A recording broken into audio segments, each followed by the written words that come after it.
Welcome to Pi International Education and to our e-learning platform. Today, আমরা যেটা দেখব সেটা হচ্ছে tips and tricks on idiomatic phrases.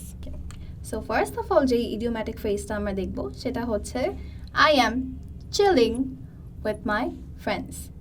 Chilling মানে আমরা সাধারণত বুঝি যে অনেক ঠান্ডা লাগলে আমরা এটা বলি যে it's very chilly outside, মানে বাইরে অনেক ঠান্ডা। কিন্তু যখন আমরা এটা বলছি যে I am chilling with my friends, এটার মানে কিন্তু এটা না যে আমার অনেক ঠান্ডা লাগছে। This means I am having fun with my friends. So এইটা বলার মাধ্যমে কি হবে, এক্সামিনার বুঝতে পারবে যে আমার এরকম একটা সিচুয়েশনে এরকম চিলিং উইথ মাই ফ্রেন্ডস ওয়ার্ডগুলো ইউজ করার ক্যাপাবিলিটি আছে। সেকেন্ডলি আমরা দেখব হচ্ছে the book I read is second to none. Second to none একটা ইডিওমেটিক ফ্রেজ। এটার মানে হচ্ছে দ্য ভেরি বেস্ট, এই বইটার থেকে ভালো বই হতেই পারে না। থার্ডলি আমরা দেখব out of the blue.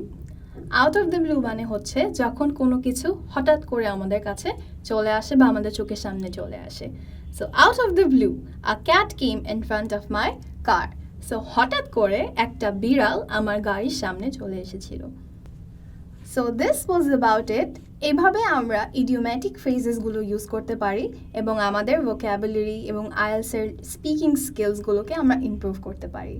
So আপনার যদি ভিডিওটা ভালো লাগে, please go to our website www.mypibd.com for the full IELTS course.